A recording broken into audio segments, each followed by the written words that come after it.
from a communication side of things, what you say, you as an advisor, you go to the farm, you give your advice, and you go away. I think that mindset from an advisor point of view needs to change. So at this moment in time, I come to a farm and I say, this is wrong. So I would say, for example, udder health. You need to improve the hygiene during milking. You need to improve feeding of your dry cows. You really need to improve. You really need to do something about it if you want to comply to all the rules and regulations. If you want to comply to quality standards, you really have to change this and this on your farm. And you also should instruct your workers on your farm, your milkers or your employees on your farm, or maybe your son or your daughter who helps you, to do things differently. So this is my advice. Bye. Yeah. What happens in our brain is that if you look at this from a social science point of view, we know we have three basic needs. So we have a need for competence, we have a need for relatedness, and we have a need for autonomy. So if you say to a farmer, you do this wrong, or this could be improved, or we did a checklist and, these are your critical control points, in our brain that works as you make me feel less competent. So what you're actually telling me is I'm not a competent farmer. I'm in this business for 30, I'm in this family farm, I already do this for 20 years, but now you're going to tell me that I do this wrong. So even if they would agree with you, somewhere in their brains, it's like with all quality schemes, it's continuously telling me you're not competent. So that is one. The second thing is then autonomy. So telling to people, you have to do this, otherwise you have to change this. This is what you have to do. You create a lack of autonomy, and I think that happens on a policy level in general. I think that there is a lack of autonomy for many farmers at this moment, and that creates a lot of resistance. Who are you to say what I have to do? I'm an entrepreneur, I have my own business, I have my farm. Why should I do this? I want to make my own decisions. And the third one is relatedness. So yes, I can agree with you, this good advice, you are right, I actually should do this. But if it means that I have to tell my workers that they have to do things differently, it also means losing face to them. It means that I have to admit that what I taught them before is not good. That however I trained them before was actually not the right way to do. Or it would create a conflict with my father or with my son, because we're in a family farm. And yes, I know you're right, but my father, it's how he always did this on his farm. So I just can't have that conversation with him because I don't want to damage that relationship.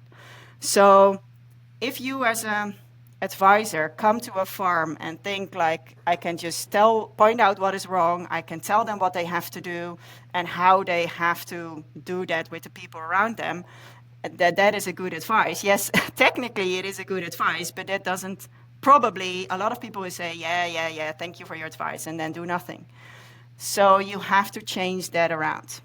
And probably you're now going to ask me how to do that, and I have an answer on that. Before I answer that, just I stop here. How do you do it? Yeah, we want you to answer that. So rather than just having a podcast of you talking to yourself, answering your own questions, so we'll ask the question. So how do you? I mean, that's a lot of things. So to review, competence. So you don't want to make the farmer feel like they're not a good farmer. So you have to present a new idea in a way that builds upon their knowledge, not saying you've been doing this wrong. This is how you should be doing it. But you could say, what you were doing up until this time was actually the best thing to do based on what we knew at that time. Now we have new information, which suggests that maybe adapting to this practice might be better. I'm just spitballing here. We don't want to set me straight. Yeah. And then relatedness. So that family dynamic or that worker, that staff dynamic is such a challenge, especially with young farmers with a new idea, trying to get the rest of the farm family to adopt it. So that relatedness is key. And then the autonomy, I think that's a big. When Ottawa or when Amsterdam I don't know what the capital. It's Amsterdam. Yeah, has this new idea that kind of coming down from on high. And this is how farmers have to do this. The farmers say, you know what, we went into farming because we don't like people telling us what to do. It's kind of like the vets. We went into veterinary medicine because we wanted to deal with animals, not humans. We went into farming because we want to deal with. We just want to farm. We don't want to have to deal with government. So again, how do you take all of those dynamics and get a farm to consider a new practice? So it's as you say, a huge problem at this moment in the Netherlands with a distrust in government because there are so many enforcements from a quality point of view, from animal welfare point of view, from environmental point of view. So as a farmer, you just at this moment in time, you have no idea what rules to comply to because they have become so complex and creating again a lot of frustration. So rules that were okay, so you were an okay farmer 2 years ago and you just changed everything on your farm based on that policy, now can suddenly be totally wrong because the policy has changed, but you of course did make the investments. I think this is something that really is a frustration, and I think in many countries, if you look at this from an advisor point of view, the key problem here, and I probably will repeat this many times again during this conversation, is to just start asking questions. Mm-hmm. So in your example where you would say about the competence, where you would go to a farmer and say, okay, given your experience, you're such an experienced farmer, and now, we have new insights, this and this and this.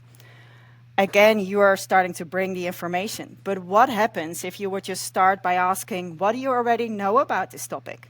What have you already done?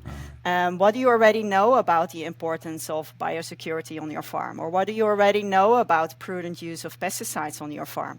What are strategies you already have tried? What would be beneficial? What would be helpful?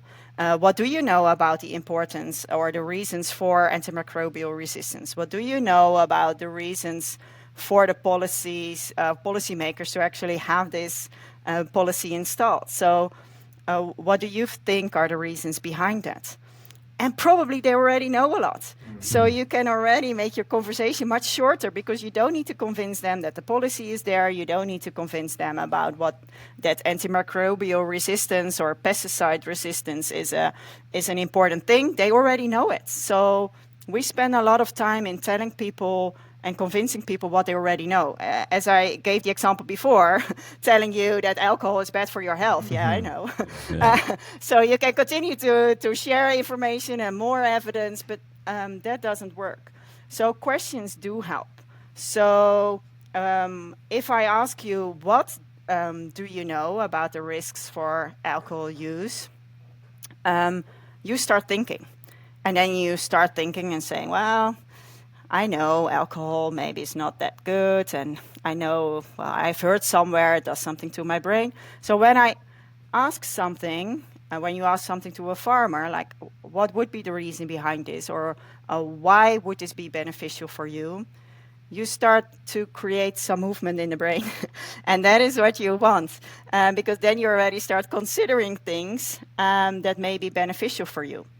So if we would just stop telling people what to do, but if we would start asking questions. So the same would be for autonomy. So competence would asking about, what do you know about this before you spread knowledge.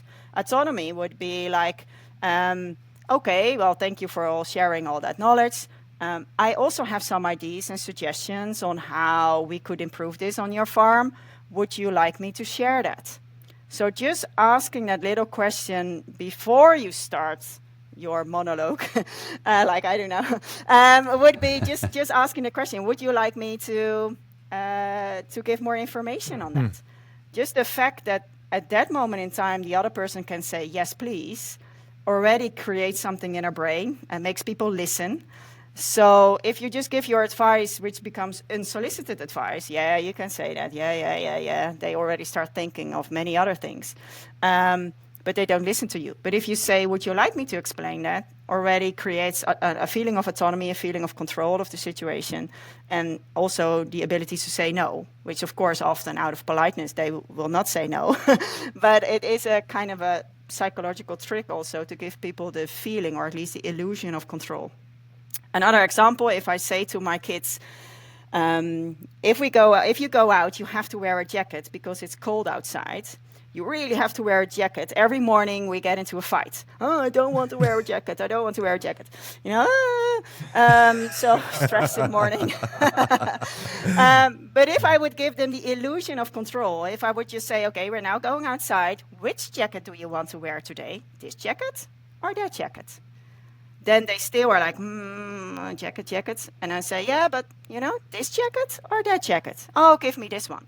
So it gives them an illusion of control. At least I'm still the one who decides that they go out with a jacket. Sure. But it gives them an illusion of control. So not saying to a farmer, do you like to make, I don't know, a review of your soil, or do you like to, but what would you like? So what review would you like us to do? Or what follow-up would you like us to do? Yeah. Not saying, do you want a follow-up of this meeting, but what follow-up would you like to have? So that creates also control of the situation. And of course, it's steering also a bit. But I think that these are all techniques that can be helpful when it's about autonomy. When it's about relatedness, it would also be like, how can I help you in supporting your employees on the farm, or how can I help you to transfer this message to your employees, or what would you need to make this applicable for your employees, or what would you need in order to convince your employees that this is the best way forward. So again, more questions, less answers.